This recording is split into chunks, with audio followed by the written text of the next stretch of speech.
Hagamos silencio, que hable el Señor. ¿Qué tal, querida comunidad? Nuevamente con ustedes para compartir una reflexión breve sobre el Evangelio del día de hoy, que está tomado de San Lucas, del capítulo 11, de los versículos 14 al 23, que dice así. En aquel tiempo Jesús expulsó a un demonio que era mudo. Apenas salió el demonio, habló el mudo y la multitud quedó maravillada. Pero algunos decían, este expulsa a los demonios con el poder de Belcebú, el príncipe de los demonios. Otros, para ponerlo a prueba, le pedían una señal milagrosa. Pero Jesús, que conocía sus malas intenciones, les dijo, todo reino dividido por luchas internas va a la ruina, y se derrumba casa por casa. Si Satanás también está dividido contra sí mismo, ¿cómo mantendrá su reino? Ustedes dicen que yo arrojo a los demonios con el poder de Belcebú. Entonces, ¿con el poder de quién los arrojan los hijos de ustedes? Por eso ellos mismos serán sus jueces.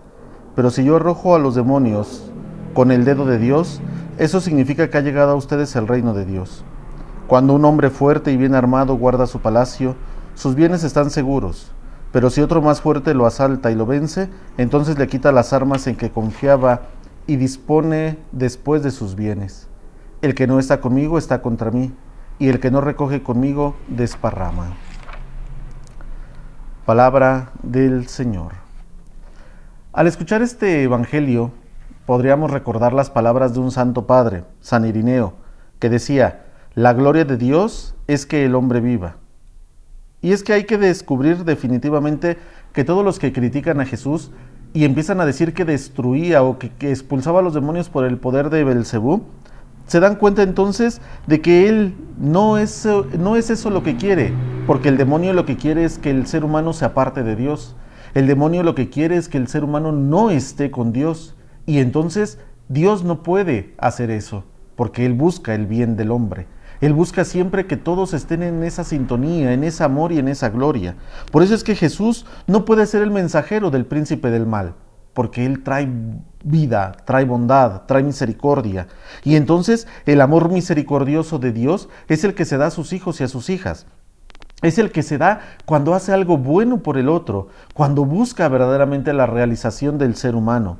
Si nosotros tratamos de descubrir a Dios, tendríamos entonces que descubrir cómo el Señor nos dice, el que no está conmigo está contra mí. Es decir, podemos decir que el que no está al servicio de los demás, de los necesitados, de los pobres, de los humildes, de los enfermos, entonces está en contra de Dios. Porque lo que Dios nos ha enseñado es a cuidar a nuestro prójimo, a ayudar a nuestro semejante, ver por nuestro prójimo. Eso es lo que el Señor nos enseña. Y entonces, ahora sí podríamos decir lo contrario. El que no se preocupa por los pobres, por los enfermos, el que no visita a los que se sienten solos y todo eso, son los que están en contra de Dios, porque no están cumpliendo la voluntad del Padre. Y tendríamos que preguntarnos, ¿nosotros de qué lado estamos? ¿De los que buscan al reino de Dios aquí y ahora, en los pobres, en los necesitados, en los enfermos? ¿O de los que simplemente viven por vivir y disfrutar de la vida para ellos mismos? Esos sí están en el poder de Belcebú. El poder de Dios es el que ayuda, el que anima, el que muestra la grandeza del amor y de la misericordia del Padre. Y eso es lo que el Señor nos pide. Por eso es que nosotros hoy, queridos hermanos, tenemos que pensar que a veces decimos, es que si no va a mi iglesia, si no es católico como yo, entonces no es hijo de Dios.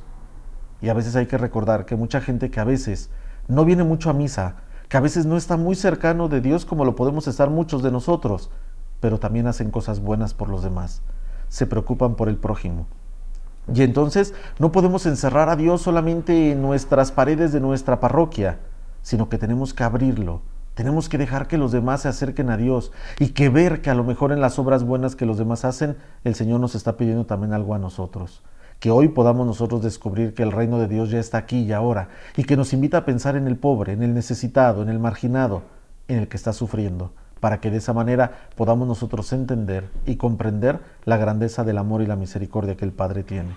Queridos hermanos, que el Señor nos conceda no ser parte del equipo de Belcebú, sino por otro lado, que nos conceda la gracia de pensar en el prójimo, de ayudar al prójimo, al necesitado, en donde está Dios, en el que sufre, y ahí encontrar el reino de Dios que ya está en medio de nosotros.